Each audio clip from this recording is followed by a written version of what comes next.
Map government Pakistan نے، اور آج بڑے شور و شرابے سے کہا گیا کہ تقریباً مسئلہ حل ہونے کے قریب ہے کیونکہ نقشے میں پاکستان نے ڈال دی ہے. ٹھیک ہے، تو اس سے پہلے انڈیا نے بھی یہ سارا علاقہ اپنا شو کیا تھا، انہوں نے کیا تھا. تو جس طرح نقوی صاحب نے کہا ہے کہ واقعی اس کو سلسلے کو ذرا کلوز کر رہے ہیں اور سارے ایک دوسرے کو لائنیں کھینچ کر. تو عابد بھائی، مجھے ایک کشمیری ہونے کی حیثیت سے، ایز اے کشمیری آپ نے بتایا، ایک کشمیری ہونے کی حیثیت سے میرا دل خون کے آنسو روتا ہے. ہم کھلونے نہیں ہیں، ہم ایک قوم ہیں، انسان ہیں. ہمارے ساتھ مذاق بند کیا جائے. ہندوستان نے اپنے کانسٹیٹیوشن میں اپنی پارلیمنٹ کے ذریعے امینڈمنٹ کی اور عملاً اس حصے کو اپنے ملک میں شامل کر لی. پاکستان ہمارا وکیل ہے، ہمارا بڑا بھائی ہے. اگر 5 اگست سے لے کر اب تک اگر دیکھیں، میرا پاکستان کی کسی پولیٹیکل پارٹی سے کوئی تعلق نہیں ہے. ہمیں یہ گولی دی جا رہی ہے کہ ہمارے وزیر اعظم صاحب نے یونائٹڈ نیشن میں جا کے تقریر کی ہے.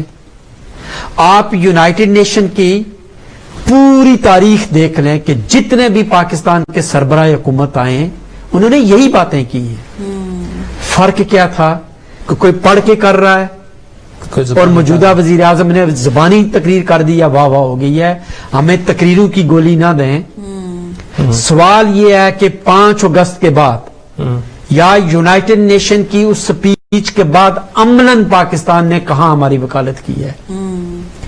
ہمارے 57-58 اسلامک ممالک ہیں جن کے ساتھ پاکستان اپنے وہ پیسے لینے کے لیے ایک بیگر کے طور پر تو جاتا ہے، لیکن ان اسلامک ممالک کو اس بات پہ قائل نہیں کر سکا کہ کشمیریوں کا خون بھی انسانوں کا خون ہے، آؤ ہماری مدد کرو. ایک اسلامک ملک مجھے بتا دیں جس نے ہمارے اس موقف کی حمایت کی اور پاکستان کے ساتھ کھڑا. اسلامک ممالک نے تو ہار پہ. اور پھر ستم ظریفی کی بات یہ کہ پاکستان کا وزیر خارجہ اس دوران مظفر آباد جا کے جو تقریر کرتا ہے وہ تاریخ کا حصہ ہے.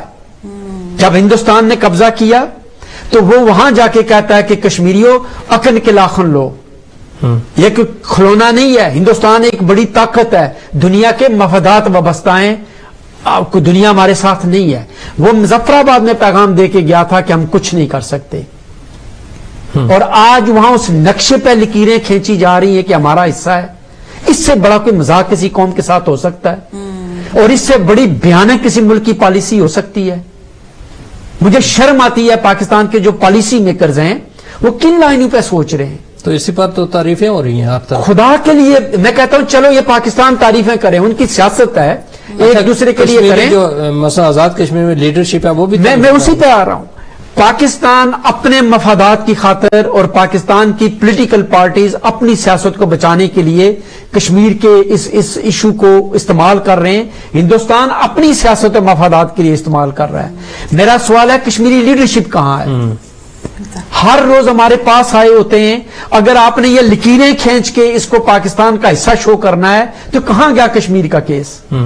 یہ فیصلہ کوئی حکومتی بیوروکریٹ نہ ہندوستان کا اور نہ پاکستان کا فیصلہ کرے گا.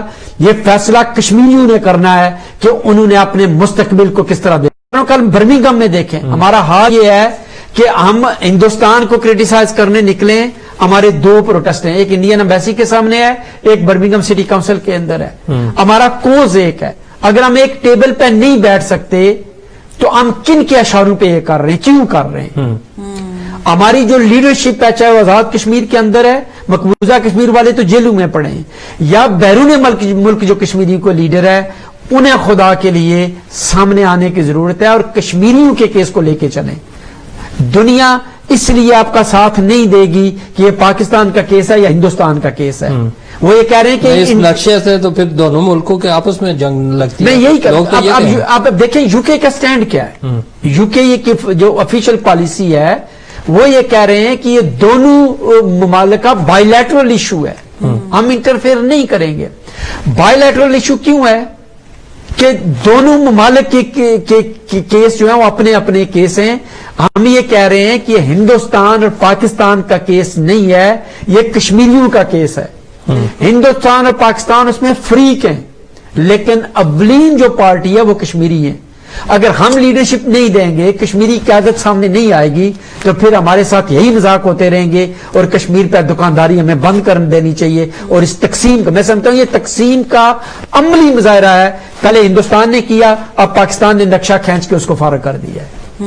تو یہ کیا آپ یہ سمجھتے ہیں کہ کشمیر کے نام کو ختم کرنا چاہ رہے ہیں اس طرح؟ مجھے جو سامنے نظر آ رہا ہے وہ یہ ہے کہ کشمیر کی تقسیم کے حوالے سے کہیں نہ کہیں فیصلے ہو چکے ہیں، ان کے عملی اقدامات اٹھائے جا رہے ہیں، اور جس پہ یہ گھنونے کھیل اور تماشے لگائے جا رہے ہیں. دنیا کی تاریخ میں نے نہیں دیکھا کہ ٹیبل پہ بیٹھ کر ایک ملک جو ہے وہ کھینچ رہا ہے لکیر کہ یہ سارا میرا ہو گیا. ہندوستان نے کیا تو ہندوستان کا ہو گیا. ہندوستان کافی عرصے سے کر رہا ہے. میں یہی کہہ رہا ہوں، کیا ہندوستان کا ہو گیا جو پاکستان کا ہوگا؟ یہ بچوں کا کھیل نہیں ہے. ایک قوم کے ساتھ یہ مذاق نہ کریں. ہم انسان ہیں. اچھا، اور یہ بتائیں ہمارا رائٹ ہے بحیثیت انسان کہ یونائٹڈ نیشن کا ہیومن رائٹ کا جو چارٹر ہے ہمیں جو وہ رائٹ دیتا ہے ہمارے اس رائٹ کو قبول. اچھا، یہ کہتے ہیں اس نقشے کو ہم اقوام متحدہ میں پیش کریں گے تو وہاں جا کر معاملہ خراب نہیں ہو جائے گا؟ وہاں بھی مذاق بنے گا. بھئی دنیا میں مجھے بتائیں کون پاکستان کے موقف کے ساتھ کھڑا ہے؟ بلکہ اس میں تو ایسا چاہیے تھا کہ کشمیریوں کو آگے کرتے اور وہ اپنی بات کریں اور ان کے 5 اگست 99 کے بعد مودی کو تمام اسلامک ممالک اس کو میڈل دے رہے تھے. سعودی عرب میں اس کو استقبال ہو رہا ہے، UAE میں اس کا استقبال ہو رہا ہے. کوئی اسلامک ملک مودی کے خلاف نہیں جا رہا. انڈیا کی بہت بڑی تعداد وہاں ان ممالک میں کام کر رہی ہے. کہاں انڈیا کو ہرٹ کیا گیا ہے؟ نہیں کیا گیا، کہیں بھی نہیں کیا. اور اس کا فیلئر کس کا ہے؟ یہ ہمارے پالیسی میکرز کا فیلئر ہے. لاسٹلی ابھی ٹائم ختم ہو گیا. لاسٹلی اب ہو گیا کیا ہوگا؟ 1 سال تو وہ لاک ڈاؤن میں پڑے ہوئے ہیں، ابھی یہ اور کتنا ایک عرصہ گزارنا پڑے گا اسی طرح؟ جس طرح کے حالات لگ رہے ہیں باخدا مجھے یہ نظر آ رہا ہے کہ کشمیر کی تقسیم ہونے جا رہی ہے. یہ فیصلے ہو چکے ہیں، اب اس کو عملی جامہ پہنانے کے لیے یہ تماشے لگائے جا تو رہے ہیں. یہ پھر لوگوں کو کیوں مروایا جا رہا ہے؟ یہی تو سوال ہے. یہی تو سوال ہے. اور یہی کوسچن میں کشمیریوں کی لیڈرشپ سے پوچھ رہا ہوں کہ ان کو اپنی قوم کی رہنمائی کرنی چاہیے. پاکستان کے اپنے مفادات سے، ہندوستان کے اپنے مفادات سے، یعنی ذاتی مفادات کو چھوڑ کر آگے بڑھنا چاہیے. بالکل جو کیس ہے کشمیریوں کا اس کو لے کے چلے تاکہ ابھی دنیا دیکھیں ہماری نا سپورٹ کرے. بارڈر پر پاکستان آرمی کے کتنے نوجوان شہید ہو چکے ہیں. اچھا، ادھر بھی کچھ لوگ مر رہے ہیں، کشمیری بھی درمیان میں مر رہے ہیں. اس بارے میں کیا کچھ ہے؟ میں سمجھتا ہوں جی کہ جتنے لوگ مر رہے ہیں اس کا نقصان کا ازالہ کون کرے گا؟ یہ آج سے نہیں ہو رہا ہے، یہ 47 سے ہو رہا ہے. اس کا قصوروار کون ہے؟ اس کا قصوروار دونوں ممالک کی پولیٹیکل لیڈرشپ اور پوری انٹرنیشنل کمیونٹی ہے جو تماشا دیکھ رہی ہے. کہاں یونائٹڈ نیشن کے آبزرورز؟ کیا کشمیریوں کا وہ لاک ڈاؤن نظر نہیں آتا؟ صحیح ہے. اچھا، لاسٹلی یہاں کی جو ہماری کشمیری کمیونٹی ہے اس کے لیے ایک میسج. میں گزارش یہ کرتا ہوں کہ کشمیر پہ سیاست ختم کریں خدا کے لیے. کشمیر ہماری ذات سے، ہماری پالیٹکس سے، ہمارے مفادات سے بڑا ایشو ہے. آج ہم ہیں، کل نہیں ہوں گے. ہم انتہائی ایمانداری کے ساتھ اپنا کردار ادا کریں کہ ریاست کے لوگوں کے ساتھ جو وعدہ کیا ہے پوری انٹرنیشنل کمیونٹی نے، اس وعدے کو عملی جامہ پہنانے کے لیے کشمیریوں کے رائٹ آف سیلف ڈٹرمنیشن کے لیے ہمیں اکٹھا ہونا چاہیے اور ایک آواز ہو کر دنیا سے مطالبہ کرنا چاہیے کہ ہمیں یہ چوائس دی جائے کہ ہم اپنے مستقبل کا فیصلہ کریں. اور اس ریفرینڈم کے ذریعے، اس پلیبسائٹ کے ذریعے یا اس ووٹ کے ذریعے کشمیریوں کی اکثریت اگر فیصلہ کرتی ہے کہ ہم ہندوستان کے ساتھ جانا چاہتے ہیں تو میں اسے قبول کروں گا. اگر اکثریت کہتی ہے پاکستان کے ساتھ جائیں گے میں اسے قبول کروں گا. اور اگر وہ اکثریت کہتی ہے کہ ہم نے خود مختار رہنا ہے تو اس کے حق کو تسلیم کیا جائے.